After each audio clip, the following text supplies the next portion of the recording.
Listen to the day in the King's Corner. Welcome back to the jungle.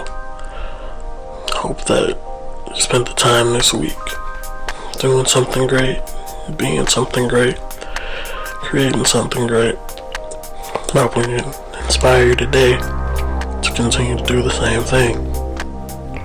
This morning I wanted to do something a little different, change it up a little bit, because I feel like we don't put enough stock into the relationships that go along with your climb and your ascent to greatness, the friendships that go along with that. And one of the questions that we often end up asking ourselves in relationships and in friendships is, am I worth what I'm asking for? Am I worth my asking price? Am I worth all the trouble that I'm asking people to put in for me? And this morning I want to let you know that you're more than worth it.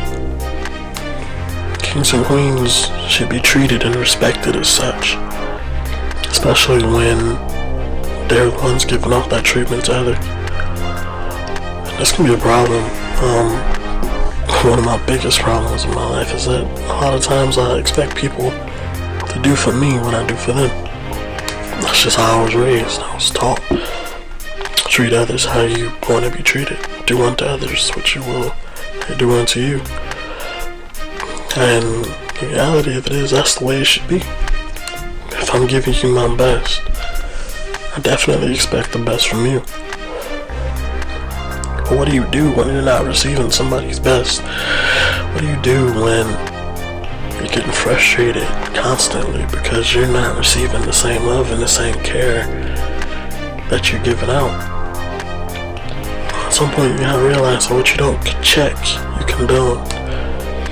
And what you don't check can't change. I may have the biggest problem and feel awful dealing with this, but if I never say anything about it, how can I expect it to get better? If I never, put that person in check and tell them, hey, this isn't gonna work for me, how can I expect it to ever stop? How can I expect to ever be treated better than what I accept and what I allow?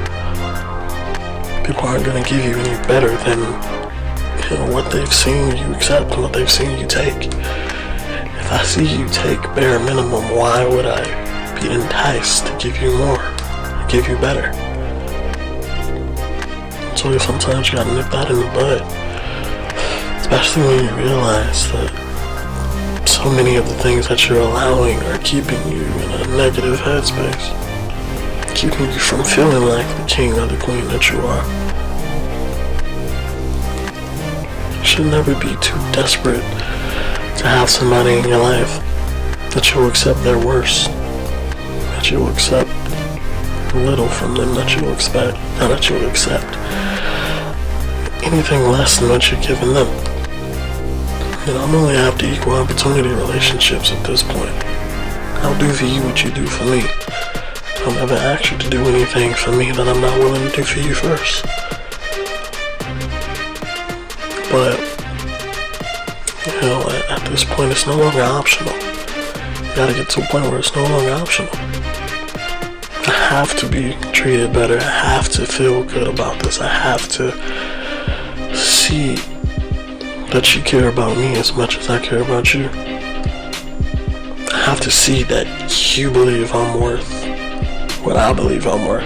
Because if our ideas of my self-worth don't match, one of us will be proven wrong, and it's not gonna be me. I think of this, and I think of life, especially when you're trying to better yourself. A lot of times you have to prepare to do a lot of things by yourself. You have to prepare to lose some of these relationships, especially the weaker ones, because they won't understand that a lot of your time now is going into bettering yourself. A lot of your time now is going into perfecting your craft. A lot of your time now is going into being the best version of yourself possible. And a lot of people won't understand that.